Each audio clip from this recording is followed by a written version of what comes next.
Bonjour à tous, bienvenue dans ce nouveau podcast des Déraillés. Aujourd'hui, on se retrouve avec Clément pour débriefer ensemble le Dauphiné libéré, que je continuerai d'appeler le Dauphiné libéré, malgré le changement Tour Auvergne-Rhône-Alpes, parce que simplicité et attachement personnel. Euh, Clément, comment ça va? Est-ce que tu as passé une bonne semaine de course et est-ce que tu as tiré des leçons de ce Dauphiné? Ça va très bien. J'ai passé une bonne semaine à regarder la course. Attention à ce que tu dis, les gens pourraient croire que je fais du vélo en ce moment.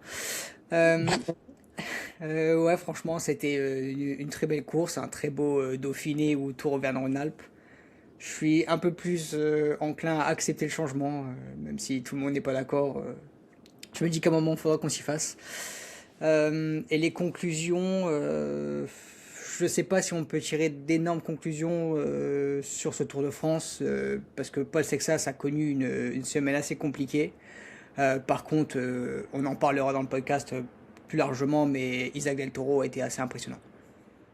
Oui, je suis d'accord. Bon, déjà, sur la course en elle-même, on a connu une course assez mouvementée dès le premier jour, avec, il me semble, les trois premières étapes quasiment remportées par des échappés. Ouais, c'est ça. Euh, Puis après, un chrono par équipe. Enfin, une arrivée au sprint le lendemain.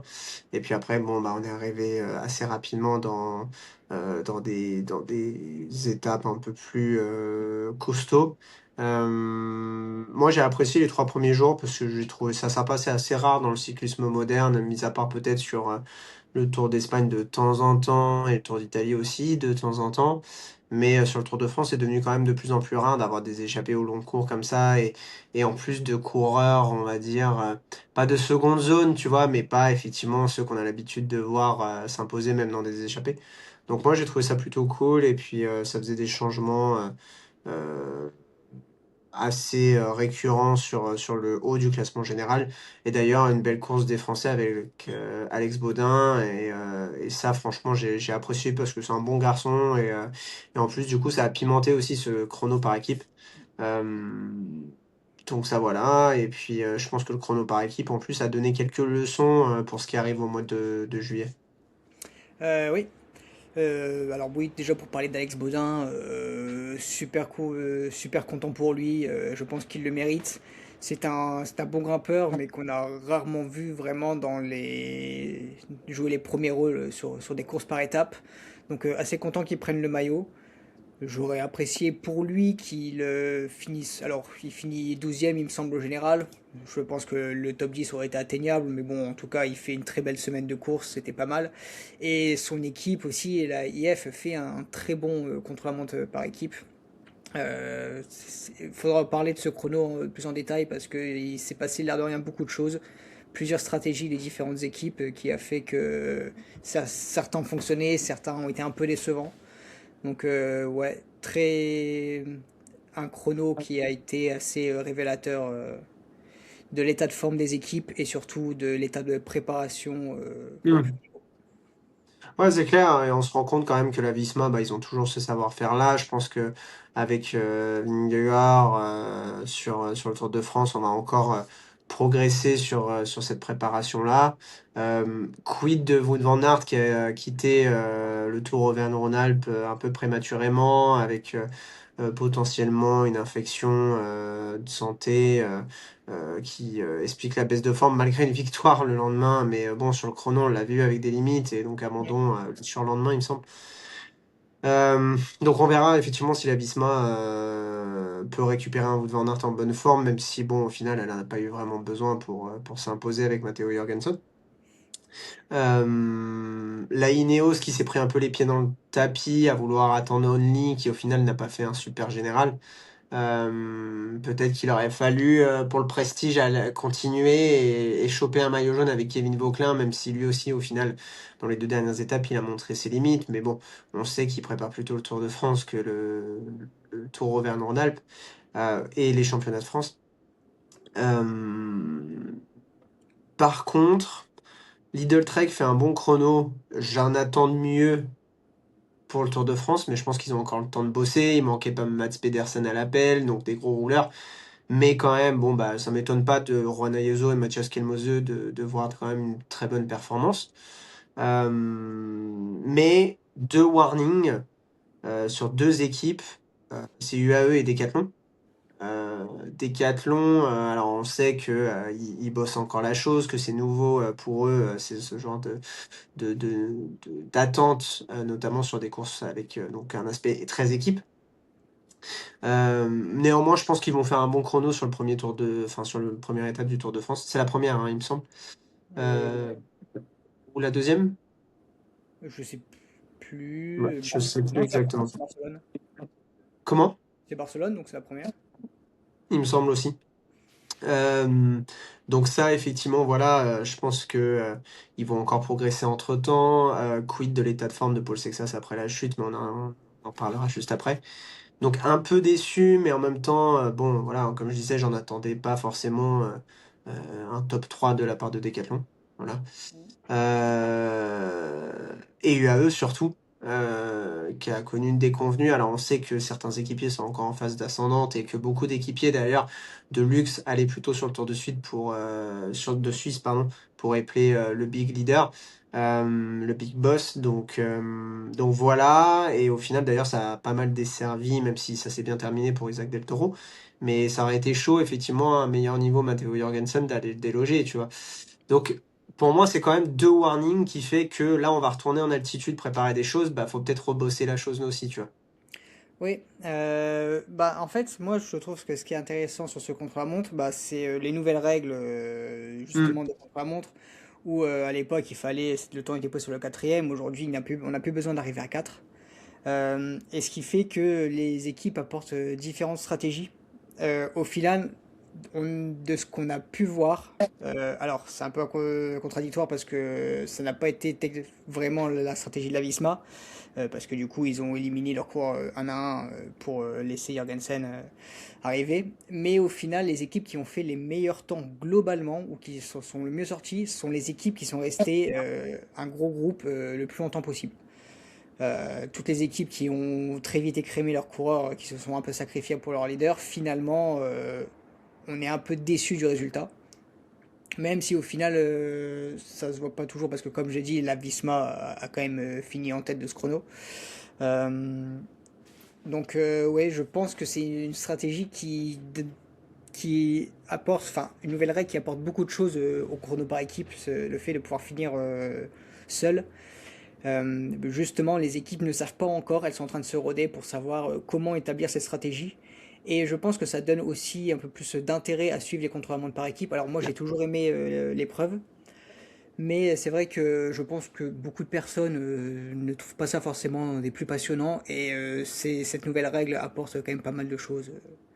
Ouais, la seule question que je me pose, alors je suis d'accord, moi je trouve quand même que c'est une belle discipline, je trouve ça assez sexy de voir, tu sais, au point où c'est millimétré, tout est bien timé, etc. C'est beau de voir une équipe bien tournée. Mais par contre, je me posais la question, et tu vas peut-être m'apporter la réponse ou pas, il faudra que je me renseigne. C'est, t'arrives sur la dernière côte, t'envoies ton leader pleine balle et tu décroches le meilleur temps. Est-ce que c'est l'équipe qui décroche le meilleur temps ou est-ce que c'est que le leader? C'est que le leader.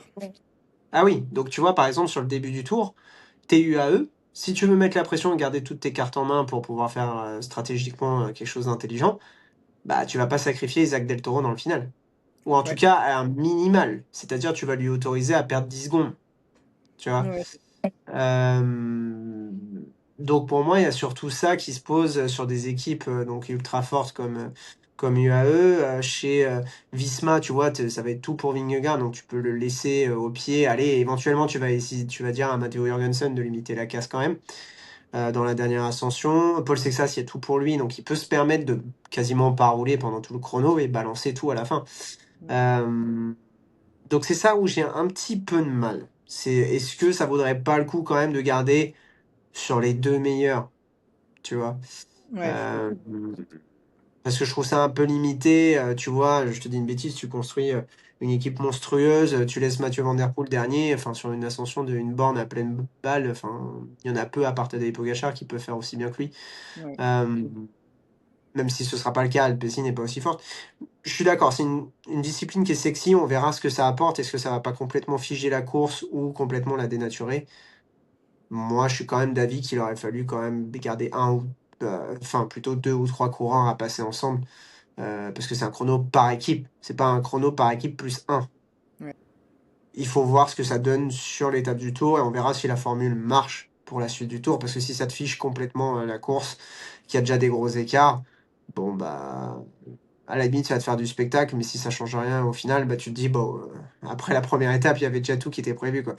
ouais, Donc voilà. Mais au moins, ça a apporté un petit peu du suspense, en tout cas sur, une course comme, le Tour Auvergne-Rhône-Alpes, puisqu'il y avait quand même des écarts importants donc entre Jorgensen, Ayuso et Del Toro et même Sexas du coup, avec une première étape de montagne qui a montré, donc les rapports de force, donc Sexas, Del Toro qui ont aussi à décrocher Jorgensen et les autres, dans la dernière ascension où, Maxime Van Gils s'est imposé, devant le coureur, de Uno X qui me semble était Johannessen.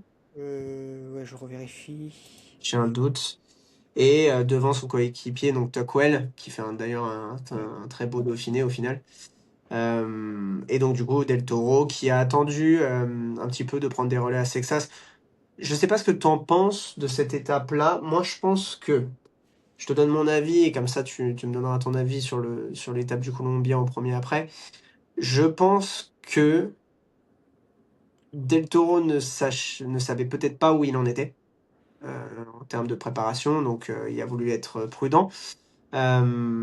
Et je pense que par rapport à Sexas, et d'ailleurs c'est ce que le père à Sexas disait, il y a une question d'apprentissage et de patience, donc un début de maturité chez Del Toro, qui lui aussi, au début de sa carrière, était un peu le va-tout.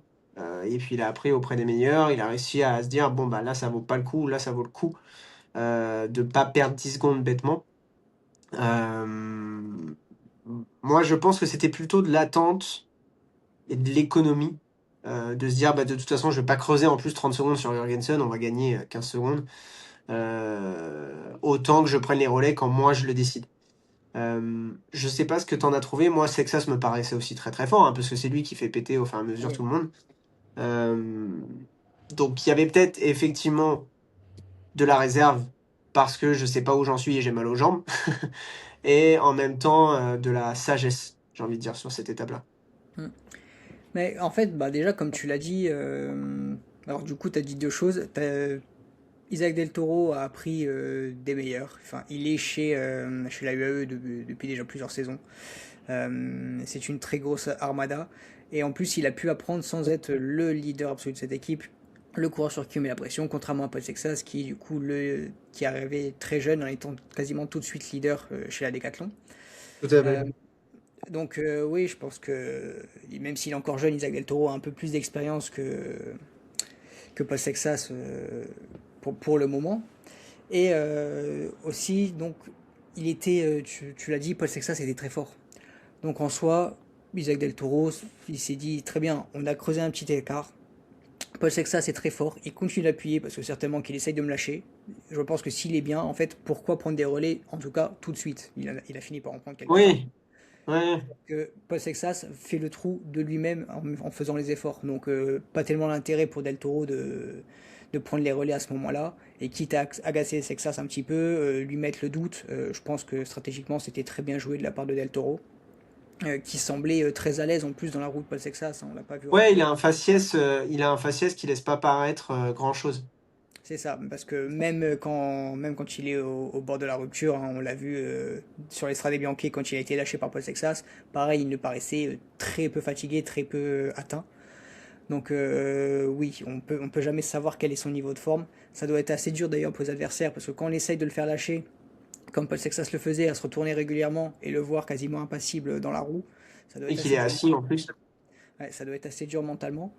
Mais bon, je pense que une fois qu'on est habitué, on connaît le garçon, on sait très bien que son faciès ne veut pas forcément tout dire. En tout cas, là, pour cette étape et pour ce Tour Auvergne-Rhône-Alpes, j'allais dire Dauphiné, il était en bonne forme. Donc, ouais, cette étape a été assez intéressante à suivre quand même. Ouais, et puis c'est rassurant, je pense que pour UAE et pour Tadej Pogacar qui a dû sourire à distance parce que depuis X mois, et à raison, on met Paul Sexas comme le troisième meilleur coureur montagne slash grand tour, je sais pas où tu veux le caler, mais en tout cas, sur ce genre de course. Et en plus, il avait fait des bonnes classiques en s'imposant à la Flèche Wallonne et faisant deuxième à Liège.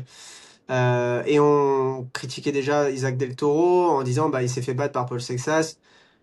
Sur l'Estrade Bianche, on saura jamais le dernier mot. Je pense que bon, là, il y avait une question mentale dans le final de qu'est-ce que ça sert de faire deuxième au lieu de troisième. J'ai mal aux jambes, je suis en train de craquer, autant complètement péter. Et puis enfin, à part l'Estrade Bianche, tu vois, enfin le Tour du Pays Basque, il tombe, il est blessé, il sort. Tu vois, tu peux pas dire qu'il y a eu combat. Oui, il prend une douille la veille, mais bon, il a déjà gagné deux tours en début de saison. Tu sais pas ton état de forme. J'enlève rien à Paul Sexas, hein. Mais voilà, tu vois, c'est pas les mêmes choses. Là, tu arrives sur le Tour Auvergne-Rhône-Alpes, tout le monde est en phase de reprise réelle, ou en tout cas phase d'ascension avant le Tour. Les signaux sont rassurants à ce moment-là, sur cette étape-là. Le lendemain, course de folie. Paul Sexas tombe à 93 ou 97 km de l'arrivée. Grosse chasse, puisqu'il y avait 4 minutes à boucher pendant une quarantaine de kilomètres. Comment? 65 km de poursuite. Ouais, c'est ça. 65 km de poursuite, 4 minutes à boucher. Il les bouche. Arrivé donc au Grand Colombier, victoire de Isaac Del Toro devant Juan Ayuso. Paul Sexas limite la casse à 1 minute 20 environ. Qu'est-ce que tu as pensé de toi de cette étape? Alors, à suivre, c'était quand même assez impressionnant de voir cette poursuite. C'était quand même assez sympa à suivre. Forcément, on était un peu déçu pour Paul Sexas, hein, parce que on a envie de le voir performer. Ce qui ne veut pas dire que je n'aime pas les autres coureurs, hein. J'aime aussi beaucoup Isaac Del Toro, mais le côté un peu chauvin me fait plus avoir envie de voir Paul Sexas performer. Et surtout, j'aime quand il y a des batailles. C'est un peu dommage quand il y a une chute, même si ça fait partie du sport. Euh, J'étais impressionné par la décathlon. On peut dire qu'on était un peu déçu de comment se sont organisés tactiquement sur le chrono par équipe. Hum, En tout cas, pour la hum. poursuite, ils ont géré ça d'une main de maître. Parce que je pense qu'ils sont rentrés. Alors, oui, 65 km de poursuite, c'est très long. Mais je pense que déjà, est-ce que c'était possible de rentrer plus vite? Je pense pas. Est-ce qu'ils se seraient pas cramés encore plus en rentrant plus vite? Donc, ils ont très bien géré la chose. D'ailleurs, Léo Bizio on a reparlé après la course et tout ça. Il a mis un petit taquet aux autres équipes qui avaient roulé justement sur cette étape, alors que les étapes de la veille, il laissait la Décathlon travailler. Ça m'a fait un peu plaisir de voir un petit taquet de la part d'un coureur français. Euh, Après, forcément, après une telle poursuite et aussi les blessures dues à sa chute, au début, on savait pas trop s'il était touché, s'il était blessé, etc. On va l'apprendre à la fin de l'étape qu'il est blessé aux mains et qu'il avait du mal à tenir son guidon, qui a fait que, oui, dans la dernière ascension, il a perdu petit à petit du temps. Il- Ça a été un peu dommage pour lui, mais bon, c'est le sport, quoi. Ouais, alors effectivement, la course-poursuite était dingue. L'ascension finale, j'ai cru qu'Ayuso allait faire vraiment le coup de la semaine. Il part loin, il se fait reprendre qu'à 1 kilomètre de l'arrivée, et puis Isaac Del Toro, qui était parti à 3-4 kilomètres de l'arrivée, il me semble, le reprend et le fait sauter. J'aurais limite voulu voir Juan Ayuso parce que on aime le détester, ce coureur. C'est un beau coureur sur le vélo, l'air de rien. Il a du tempérament, il est doué. Faut dire ce qui est, il est doué. On peut le détester quand il fait sa tête de mule, quand il y a toujours une excuse pour contre-performer. Mais au final, tu vois, il fait quand même un très beau tour Auvergne-Rhône-Alpes. Pas loin de passer effectivement par deux victoires. Euh, il y a du progrès, surtout que lui aussi avait connu un début de saison très compliqué. Chute sur Paris-Nice, euh, problème de maladie sur le Tour du Pays Basque. Et donc là, bon, je pense que Lidl Trek attend plus de lui, ce qui est normal vu la paye, et puis vu son talent. Euh, Très belle course de Del Toro, encore une fois, plein de sagesse. Au moment où tout le monde a mal, bah, c'est là où je mets un taquet aussi. Et puis j'ai trouvé l'arrivée en haut du Grand Bornand assez stylée. Tu vois, genre la longue rampe à la fin, depuis la vue d'hélicoptère, j'ai trouvé ça super cool. Visuellement, c'est génial. Donc j'ai beaucoup aimé cette étape. pour en revenir à Paul Sexas, effectivement, Decathlon a été monstrueux. Léo Bizio, pardon, a été monstrueux aussi. Même dans le final, il prend un relais de quasiment 3 à 4 km pour Paul Sexas pour l'emmener au plus loin possible, Mm. en faisant quasiment jeu égal avec les meilleurs, hein. L'air de rien, il lâche que 20 secondes, je crois, sur les 4 bornes. Donc gros Léo Bizieux et apparemment c'est un top gars donc voilà. Maintenant, je rejoins sur ce que tu dis, effectivement c'est cool de le voir donner un taquet parce que ça montre du tempérament dans l'équipe. Par contre, tu vois dire bah ouais mais on a roulé la veille mais en fait c'est le jeu ma pauvre Lucette. Tu vois. T'es le meilleur, enfin t'es le meilleur. T'es censé avoir le gars avec le meilleur. En fait, aujourd'hui vous êtes plus une petite équipe française. En fait, on vous met la même pression que la Visma A, que la Lidl Trek A, que l'UAE a toujours eu depuis maintenant 6 ans. Donc malheureusement c'est la chose. Et puis, tu sais, c'est pas une chute qui se fait tout de suite en début d'étape et ça y est, tout le monde roule. Tu vois, c'est une chute qui s'est fait à 84, 95 environ kilomètres de l'arrivée.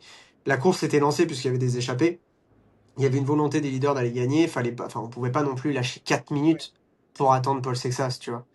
Euh, donc malheureusement, effectivement, c'est tombé sur Paul, mais ça aurait pu tomber sur un autre. Donc, euh, donc voilà, je comprends qu'il faut donner un taquet parce que ça te fait chier sur le moment. Ça te fait chier sur le moment. Mais en fait, il faut pas en tenir rigueur parce que ça arrive à toutes les équipes. C'est Mm. arrivé à Tadej Pogacar, c'est arrivé à Remco Evenepoel, c'est même arrivé à la Visma avec les déboires là, sur l'étape des pavés en 2022, où il y en avait partout, ils savaient plus quoi faire, il y avait 3 changements de vélo, enfin voilà. Malheureusement, ça arrive. Et c'est comme ça, c'est la course. Et malheureusement, effectivement, ça fait partie de la course. Et c'est ça la course aussi qui rend beau. Parce que tu prends une 20, si le lendemain tu te sens bien, bah t'as pas le choix en fait, t'es obligé de foutre le feu. Ouais. Donc malheureusement, c'est comme ça. Maintenant, effectivement, pour passer au lendemain, donc on n'a pas parlé d'ailleurs de Tuckwell aussi qui fait une super ascension. Ouais, c'est vrai. Euh, Je vais quand même revenir sur la chute de Paul Sexas, juste un petit hmm. détail. Paul Sexas, du coup, l'a dit lui-même à la fin de la course, bah, du coup, qu'il était blessé aux pommes de main, qu'il avait du mal à tenir son Le guidon, guidon. et qu'il regrettait de ne pas avoir mis de gants. Alors, je sais Non, pas. qu'il avait mis des gants. Non, non, il avait. Non, Ce qu'il dit, il c'est disait qu'il qu'il fallait mettre des gants qu'il n'avait pas mis, c'est ça qui. Non, non, il a dit qu'il faut justement mettre des gants parce qu'il en avait mis et pourtant la paume était déjà bien déchirée. Ok, bah, j'avais pas compris ça. Ok. Parce que, bon, en Enfin, de ce gros. que j'ai compris, c'était ça, mais Et voilà. bon, bah, je sais pas, peu importe, juste pour dire que je vois de plus en plus de coureurs amateurs et même professionnels, bon, les professionnels limite ils font ce qu'ils veulent, même si c'est eux qui donnent l'exemple, ne plus mettre de gants. Et je trouve ça dommage parce que c'est d'une blessure bête qui peut être évitée. Alors autant J'ai si on couru tombe sans gants directement dimanche. sur la pomme, le scaphoïde s'il doit péter, il va péter, ça c'est pas le gant qui va empêcher les os de casser. Par contre, se râper les pommes de main et être handicapé pendant plusieurs semaines parce qu'on a les mains brûlées, c'est très chiant. Parce qu'au final, c'est ce qui arrive aujourd'hui à Paul Texas. Donc, je ne sais pas au final s'il avait des gants ou pas, je n'ai pas vérifié. Euh, mais je pense pas qu'il a de blessures très graves. Par contre, il risque d'être un peu embêté pendant 1 ou 2 semaines en pleine Hmm. préparation de Tour de France. C'est quand même chiant. Je pense il n'aura plus mal en arrivant sur le tour, mais dans sa préparation, ça risque d'être un peu handicapant. Donc voilà, Hmm. surtout n'oubliez pas de mettre des gants, casque évidemment, mais ça je pense que tout le monde l'a bien acquis, mais n'oubliez pas de mettre des gants, ça peut vous protéger de blessures bêtes. Ouais, c'est clair. J'ai couru sans gants dimanche et à un moment, ouais, quand j'ai touché la roue d'un mec de devant et que je me suis vu par terre, je me suis dit, waouh, j'aurais peut-être dû mettre les gants. Bref, donc comme je disais, belle aussi d'ascension de Tuckwell. Donc ça c'était plutôt cool d'ailleurs, bonne révélation, même si on savait que le garçon avait du talent, c'était quand même cool à voir. Le lendemain, effectivement, bah, rebelote, grosse étape de montagne, malheureusement abandon assez rapide de Paul Sexas qui avait quand même pris le départ. Ouais. On peut en parler très succinctement. J'entendais Eurosport qui disait bah moi si j'étais là, je l'emmènerais pas sur le tour parce que bah c'est trop de pression, l'entraînement va être tronqué. Je trouve ça marrant à dire parce que ça faisait enfin pendant 3 mois ils ont dit qu'il fallait qu'il aille sur le tour, tu vois. Donc en fait je trouve ça facile de dire maintenant l'inverse pour se justifier de ça se trouve il va pas être bien sur le tour. Bah en fait non, maintenant qu'il a préparé toute sa sessions, enfin toutes ces sessions d'entraînement axées sur la semaine, enfin, les 3 semaines de juillet. bah, en fait, maintenant, ça sert à rien de repousser. C'est quasiment là. Là, ça va être l'ajustement sur les 15 prochains jours. Donc, surtout avec les championnats de France qui arrivent, qui vont lui redonner du rythme. Donc, s'il y participe d'ailleurs. En tout cas, sur le chrono, il me semble qu'il y sera. Euh, donc, bon rétablissement à lui. Pour finir, donc, sur ce Tour d'Auvergne-Rhône-Alpes, on va plutôt se concentrer sur la course.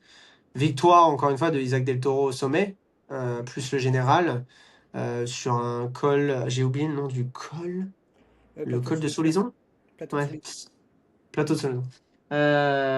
Qui au final, quand même, au final, on en avait eu que sur le Tour Auvergne-Rhône-Alpes. Là, il sera sur le Tour, il me semble. Au final, il est chaud ce col, ce plateau. Et là encore, on retrouve deux premières places d'Isaac Del Toro et Ayuso. Un peu déçu du Jorgensen, je m'attendais à une meilleure résistance de sa part. Maintenant, bon, le garçon a des limites, l'air de rien, aussi en haute montagne. Euh, donc ça promet quand même ce top 5 sur le Tour de France. Je pense que ça va bien batailler, notamment sur le maillot du meilleur jeune, parce qu'au final, ils sont trois gros clients, ça c'est assez rare, hein. Belle ascension aussi de Tocqueville qui, de mémoire, protège la deuxième place, du coup. Et c'est Jorgensen, il me semble, qui vient mourir troisième, ou justement Ayuso. Au général, non, c'est Ayuso et Jorgensen C'est Ayuso, quatrième. quatrième. Donc moi j'aime bien ce podium. J'aime bien ce podium parce que tu as une surprise, donc ça c'est cool. Et puis je te dis, moi j'ai hâte de voir comment ça va se passer sur le tour parce qu'à mon avis, il y a trois oiseaux, ça va être sympa à suivre. Ouais, c'est bah oui déjà c'est vrai qu'on n'a pas beaucoup parlé, tu l'as un peu cité quand même sa belle étape de l'étape 6 bah Mhm. étape 6 étape 7 et étape 8 du coup il fait trois belles étapes.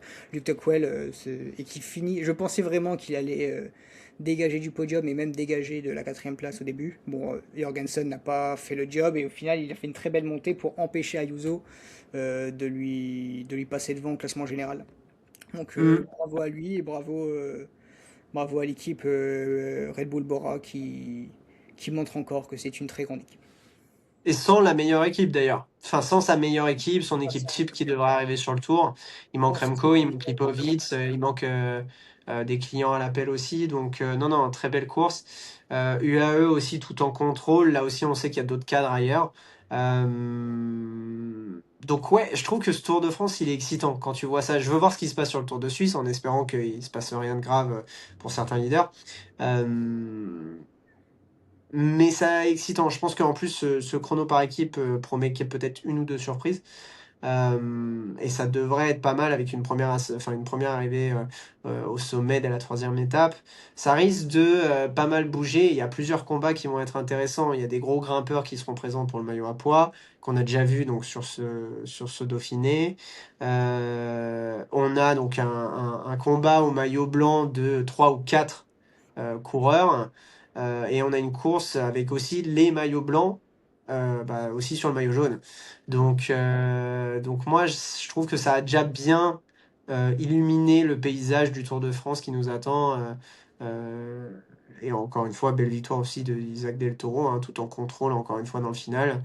Sans jamais s'inquiéter, il a su gérer son ascension. Il fait quand même un gros écart, hein. Il me semble quasiment une minute avec Ayuso. Je pense une minute Euh, sur la dernière étape. ouais. Ouais, une Euh, minute. Ouais, donc tu vois. Donc effectivement, voilà, je pense qu'il y a de quoi faire. Et d'ailleurs, c'est une belle récompense pour lui. Comme je disais, je trouve qu'on l'avait, enfin, pas forcément nous, mais il a reçu beaucoup de critiques ces dernières semaines. Parce que, bah, effectivement, Paul Sexas a percé l'image du cyclisme actuellement. Ou en tout cas, a bousculé la hiérarchie mondiale. Donc c'est à juste titre, hein, les critiques, hein, je comprends. Mais en tout cas, c'est un beau point sur la table. Ayuso aussi, l'air de rien, fait troisième, alors qu'on sait qu'il n'était pas top top aussi cette semaine, en espérant donc du coup que sur le Tour de France, ça tienne mieux. Je sais pas ce que t'en penses, mais moi j'ai hâte d'être au Tour de France. Je pense que ça va être assez excitant sur plein de domaines. Oui, bah alors dans tous les cas, même quand la start list est pas toujours au rendez-vous, elle est toujours au rendez-vous sur le tour, mais quand les cours n'arrivent pas en forme ou quoi, je suis toujours excité par le Tour de France parce que cette course est Mhm. magnifique.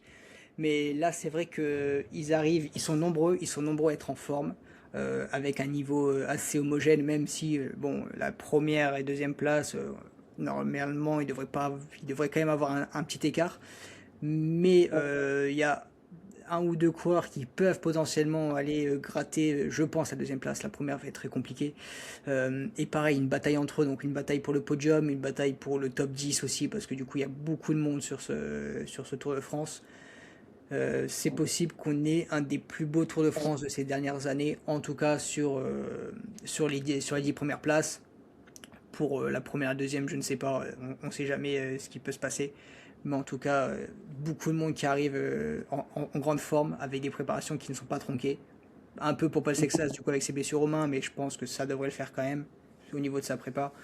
Donc, ouais, ça va être très très beau à suivre comme tour. Ouais, c'est vrai que, et on clôturera sur ça. Je repensais à ce que tu disais, c'est un des plus beaux Tours de France de ces dernières années.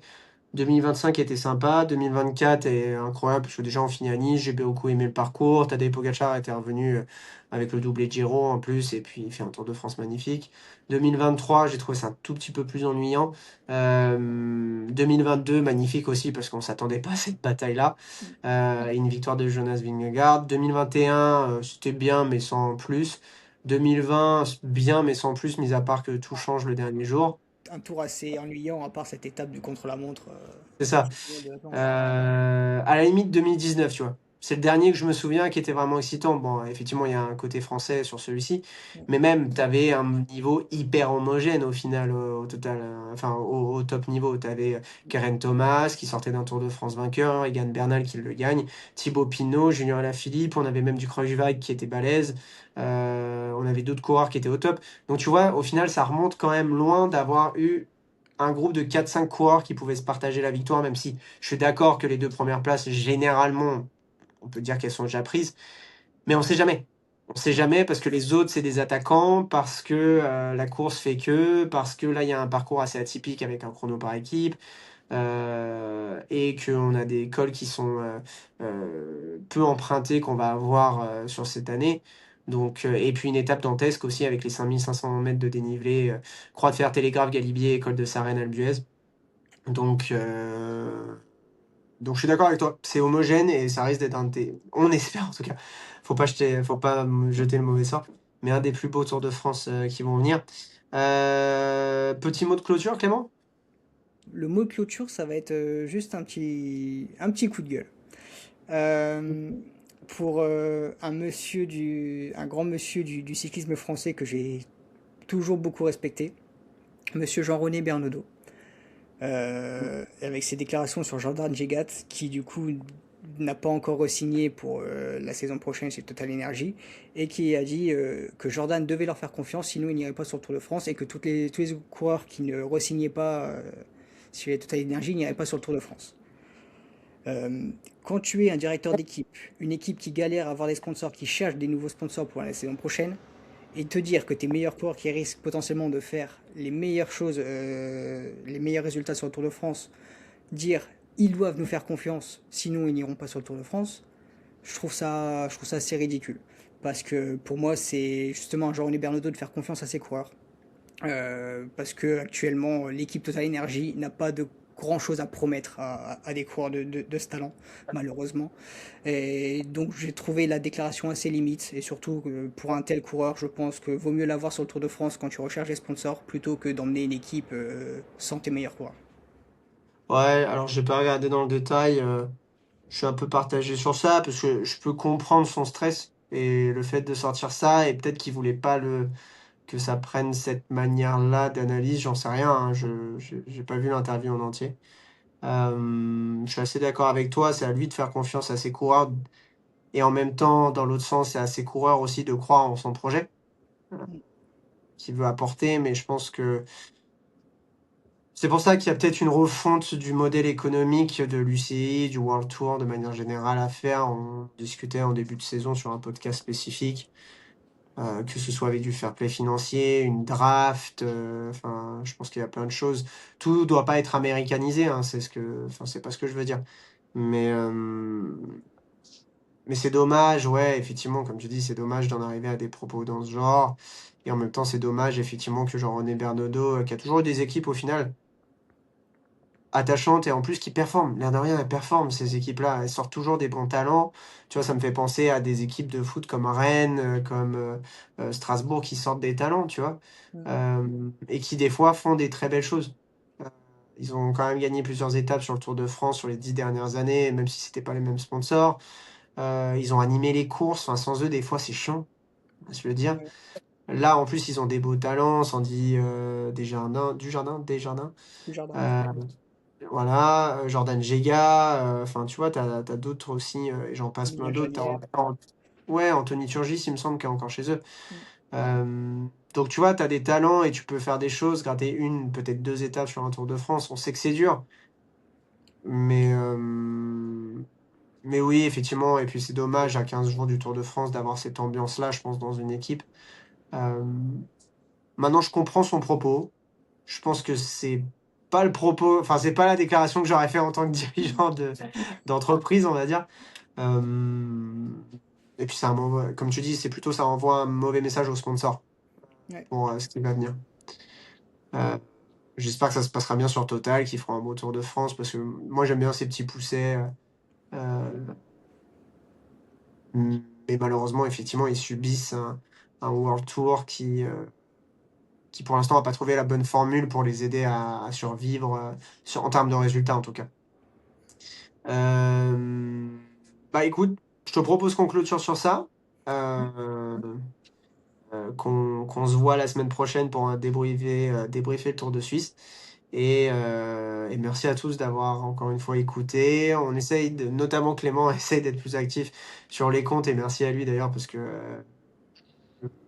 j'ai pas trop le temps de le faire. Donc c'est cool qu'il puisse vous partager des clips de ces podcasts-là. Donc merci à tous. On a vu des interactions, on a vu des likes, donc c'est sympa de voir la communauté vivre, toujours dans la bonne humeur. C'est le but du vélo.